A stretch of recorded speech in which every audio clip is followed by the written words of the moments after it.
Hey guys, today I'm going to be reviewing Season 2 of Gentleman Jack.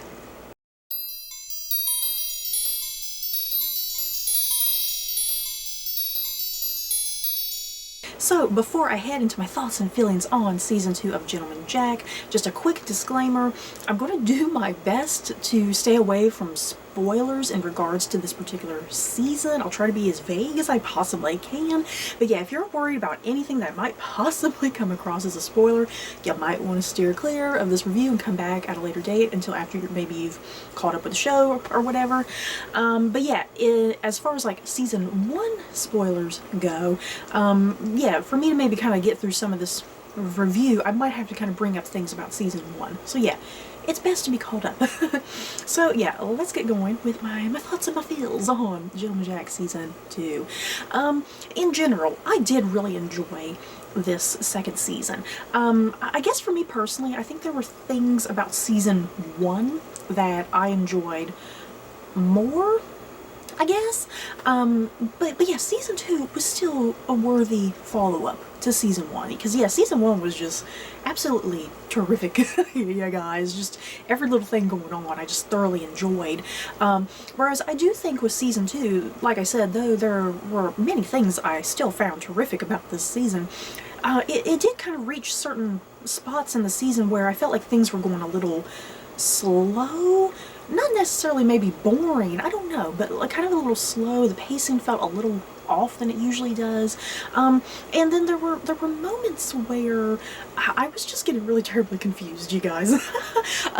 Mostly anytime they started talking about like the land or some engineering thing or money or property or whatever, you know, estates business, financial business, this and that. There were many a moment, not gonna lie guys, many a moment where I was getting a little confused and overwhelmed, like, and people were just spouting out all sorts of knowledge and lingo and this and that, and I was like, wait, hold up, I'm still trying to process in my brain and you've already moved on to something else. So that might just be a personal me problem, that I was having difficulty following things like that, which is kind of a shame because a large bulk of this season had to do with a lot of that type of stuff in regards to like the Lister estate and the Walker estate or whatever, you know, like a lot of that stuff. But yeah, I kind of digressed. I feel like I kind of digressed. So what is going on in Season 2 exactly? Season 2 pretty much picks up right after the events of Season 1. Ann Lister and Ann Walker. There are way too many Anns in this show, you guys, let's be real. Ann Lister and Ann Walker, they are officially a thing now, you guys. They are officially a married couple. And as we're starting the season, they're official. They're official to themselves. Pretty much nobody else knows what's going on. Let's be real. No one else really knows what's going on, but everyone suspects throughout the entire season. Because they're not like coy about it, you know. So they're at the start, things are going well for the two of them. They're enjoying their new marital life and being together in each other's company and traveling the world. But then once they get back to Shipton, that is where the real drama starts. The real issues and problems, and that's where all the good juicy stuff begins with the season. And yeah, I just really liked a lot of the, I guess a lot of the character stuff, especially with the Anns, Lister and Walker. In order for me to kind of get through this review, you guys, I might kind of refer to them as Lister and Walker. So that way, I'm not sometimes saying like their whole names and whatnot. For Lister and Walker, I really liked that this season didn't shy away from the two of them having some issues and problems with one another. Because Season 1, Season 1 definitely was all about them kind of coming together and realizing their feelings for one another, and Walker really coming out of her shell, essentially, and realizing who she is and kind of starting to be comfortable with who she is. Whereas, you know, Lister, she has always been so super comfortable with herself. You know, at least we get the idea that she's always been very comfortable with herself. But yeah, now that they're finally together, now that they're finally a couple, this is where the issues start and the problems. And things that perhaps they didn't really foresee now are coming to fruition. Like, oh, okay, maybe we were a little hasty about this. Maybe we didn't think this through, you know? And especially this whole thing with children, you know, the fact that Walker all of a sudden is kind of feeling like, oh, I kind of might want children, you know? And, you know, and seriously, I can't remember if that was even brought up in season 1. Was that ever brought up in season 1? I honestly can't remember. And like I said, Lister, she has always felt really confident and comfortable with kind of who she is, and kind of really doesn't give a damn what others think about her for the most part. But there are moments throughout the season where Walker, she still has doubts, you know, even though she likes being with Lister and enjoys that company and companionship and whatnot. There are these moments where she has doubt about the relationship. She has self-doubt about herself. And I mean, there's even kind of a really pivotal moment somewhere near the end of the season when she's even saying, I'm still not even sure if what we're doing is even right. Because during this time period, a marriage between, you know, same-sex people was frowned upon, you know, and not legal. So yeah, Walker, she is feeling still very self-conscious about the whole situation, and she definitely has doubts and wondering, okay, should we still continue with this? You know, is it too late to turn back? And I like to think of this season as being divided up into two very distinct chunks, I guess. The first half of the season, I would definitely say, is kind of their honeymoon period, their honeymoon stage. And then, yeah, a lot of issues and problems developing from there. And yeah, the first half of the season has to do a lot too with Marianne Lawton returning to the equation. And as we know from last season, Marianne Lawton is like a former fling, a past love of Ann Lister's and whatnot. And oh my goodness, you guys, I'm curious how other people felt about Marianne Lawton, because I definitely had some conflicted feelings about Marianne. Like, how much was genuine with how she was behaving and reacting and saying to Lister, you know what I mean? Versus how much was she play acting? Because there were numerous occasions where it was like, okay, she's being very honest and raw and genuine in her feelings, that she is depressed and she's lonely, and she does truly really miss Ann Lister and whatnot.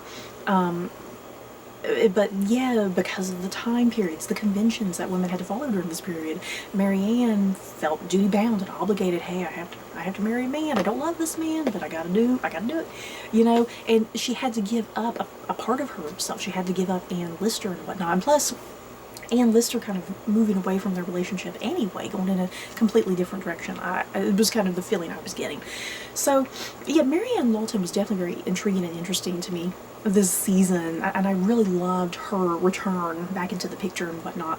Because yeah, there were many moments I was like, okay, is she, how much is being genuine here and how much is play acting? Because it kind of reached a certain point with her interactions with Ann Lister. Like, I think there's some subtle manipulation going on here, and I was kind of really loving the subtlety of the writing and kind of the vagueness of it, you know. The writing this season, especially with the character stuff, is simply outstanding, you guys. And with Marianne Lawton returning to the picture in that first half of the season, yeah, Ann Lister really faces this dilemma, like, what have I got myself into? You know, I do love Ann Walker, but I still have a thing for Marianne Lawton, you know? So there's this inner demonic struggle, if you will, that Ann Lister has, especially in that first half of the season. Like, man, have I made a bad choice? and that was definitely part of the writing as well that I just loved. Once again, just the character stuff there. Characters really facing dilemmas and issues and problems that were so realistic. And then, like I said, I felt like this season was divided up really neatly into two chunks, and the second half of the season pretty much had to do all with this back and forth battle, if you will, between Ann Walker and Captain Sutherland, who is married to her older sister, right? Yeah, everything with Captain Sutherland. Let me look. Let me look at my notes. Sutherland. I had to look at my notes. It's like, how's it pronounced Sutherland? Everything with Captain Sutherland was really great this season. He made for a great antagonist. You know, I'm not going to call him a villain. You know, because I think a villain implies kind of something really huge. You know, I definitely think of him more as like a foil and as an antagonist, because he is kind of the typical male of this time period and whatnot, which is very believable in the context of what's going on in this show. You know, how he's behaving and acting and reacting and whatnot. But yeah, that back and forth struggle between Captain Sutherland and Anne Walker, just once again great writing. And yeah, their battle essentially for the deed of Crow's Nest, once again, a lot of that stuff, it's like on the surface I understood kind of what was going on there, but yeah, when it was kind of get into a lot of those more nitpicky finer details, it was losing me there a bit. Not gonna lie, I was getting a little overwhelmed and confused. There were many moments that I was like, I need to rewind and listen to this conversation again. And what's also really neatly tied into the second half of the season too, because Captain Sutherland and the rest of the Walker family, anybody connected closely to Anne Walker and whatnot, everybody feels that Anne Lister is a fortune hunter, and everybody pretty much suspects that there is something sexual going on between Anne Lister and Anne Walker and whatnot. Everybody is so scandalized and horrified and disgusted, and it's like no one ever just outright just comes out and says anything, you know, except for Captain Sutherland. They're kind of near the end of the season. He just makes it bluntly honest, his opinions about things and what's going on. But yeah, everybody just kind of skirts around their relationship, you know, not calling it for what it is, I guess, you know. And yeah, everyone is just so horrified and disgusted, and it makes you like, oh, you just want to slap all these people.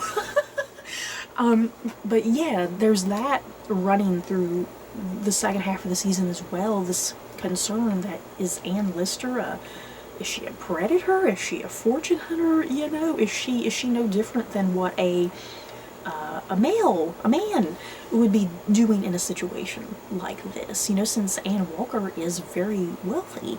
So yeah, just kind of going into some of the character stuff really quickly, just highlighting some of the actors. Yeah, once again, Suranne? My notes again. Suranne Jones? I feel like I'm pronouncing her name wrong. Once again, Suranne Jones just steals the show. She is perfectly cast as Anne Lister. She has such swagger and confidence and just completely utter brilliance and genius. And you always get this sense that she is the smartest person in the room. Everybody else be damned. I just love Anne Lister, you know, her personality and her gung-ho attitude about everything, you know, and her just willing to do whatever, say whatever. She makes for a really compelling heroine of this show and whatnot. And Suranne Jones, just seriously, she needs just all of the awards, please. And Sophie Rundle as Anne Walker, she shines once again this season. I really loved the differences between season 1 Anne Walker and season 2 Anne Walker, because as I was mentioning earlier, season 1 Anne Walker was very shy, timid, really withdrawn into herself, and everyone, you know, was sitting there saying, oh, you have mental health problems, this and that kind of made why she was so kind of depressed, you know. And that really changes this season. She has a lot more confidence in herself and in the relationship with Anne Lister. And yeah, everybody even remarks like, oh, you seem different, you seem happier, you seem more at peace with yourself and the world and whatnot. It's very noticeable. And yeah, just the way she holds herself, the way she walks around, the way she talks to people, there's definitely a difference there. And yeah, I definitely got to give Sophie Rundle all that praise for just a really terrific performance, you know, between season 1 and season 2 and whatnot. And she also plays those scenes really wonderfully too, because she so desperately wants to be part of Anne Lister's inner circle, her sophisticated circle of friends and whatnot. And you really feel for her in those moments where people are kind of being critical to her or kind of overlooking her. I mean, there's even that one poor scene where Anne Lister and Marion Lawton are reading over one of Anne Walker's letters, and they're sitting there judging her letter that it's not eloquent or beautifully written, and there's grammar issues and writing issues, you know. And you start to get that idea of kind of the differences between Anne Walker and Anne Lister, you know, that even though both women are very highly educated, it's like there's still something with Anne Lister that she has a bit of more of a higher education, it seems like. And yeah, poor Anne Walker, you definitely feel a lot of sympathy and pity for her in those moments when people are making fun of her and, yeah, saying, oh, she's not eloquent, she can't write properly, you know. It kind of makes you sad and everything. And yet all Anne Walker wants to do, she just wants to be part of that sophisticated group of Lister's friends and whatnot, and she feels that Lister's kind of shunning her and pushing her to the side, almost as if she's embarrassed of her, you know. And then, as always, a wonderful supporting cast of characters. I loved seeing Marianne again, Gemma Whalen. Yeah, I had to think of her name for a second. I was like, the one lady from Game of Thrones, Theon Greyjoy's sister, Gemma Whalen, that's it. I love seeing Gemma Whalen return as Marianne, Anne's sister. You know, how many Mariannes? There's 2 Mariannes this season, good God. There's too many Annes and there's too many Mariannes. But yeah, I love seeing Gemma Whalen again. I love seeing the aunt and the father. I love the whole Lister clan. And then for as far as some of the other supporting cast, I do feel like some people who were focused on a lot last season were all of a sudden like missing in action this season. Like last season, I felt like a lot of the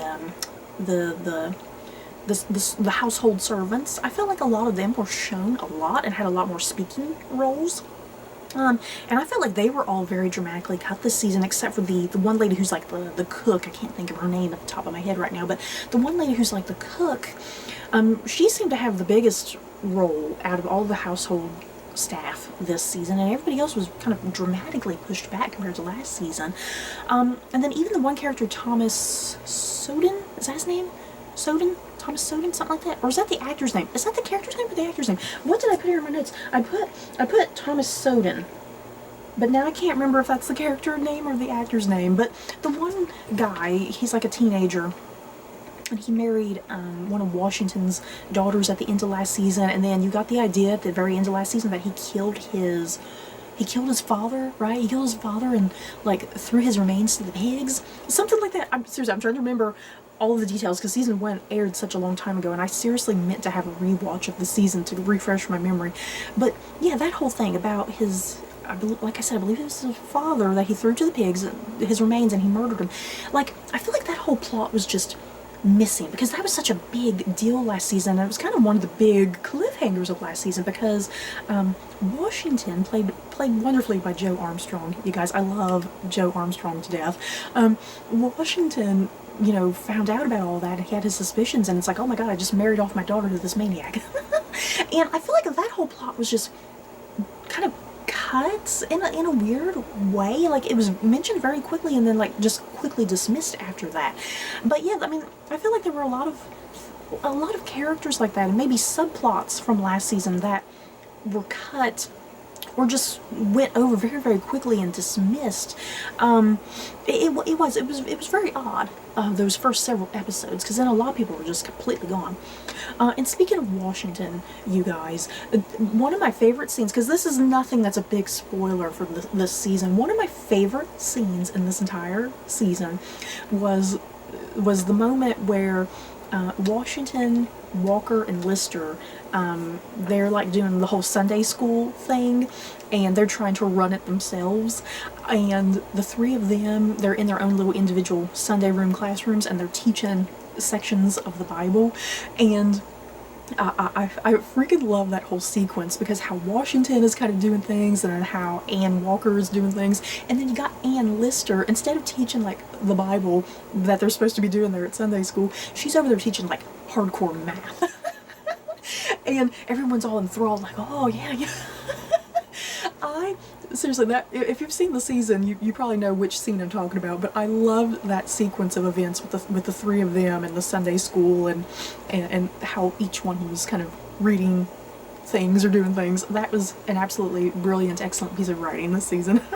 And very comedic, because the season can be fairly dark and dramatic sometimes, and that definitely added some wonderful levity. So you guys, that is it for my thoughts and my feelings on season 2 of Gentleman Jack. Overall, I highly enjoyed this second season. I really hope we get a third season, please, because I think there's definitely a lot of lingering things there. Yeah, I continue to love the characters and this world and the time period. There's just something about it that's really eye-opening, I think. And yeah, the writing of the show is absolutely amazing. Great moments of seriousness, great moments of humor. I still love those moments where Ann Lister just kind of stares at the camera, you know, and like is like nodding at you, the viewer, like, hey, hey, hey. And you know, it's kind of this out-of-body experience almost, you know, like, oh, she's looking right at me. And yeah, once again, the actors amazing as always. Great plot, great stories. Yeah, moments that I was a little confused, but that's okay, because that's probably just a personal me problem with the elements that I was confused about. But yeah, you guys, I'm very curious what your thoughts and feelings were about season 2. Did you like it as much as season 1, or not as much? And yeah, that's it. Don't forget to like, comment, and subscribe. And if you like this video, you may like these other videos. Bye, guys.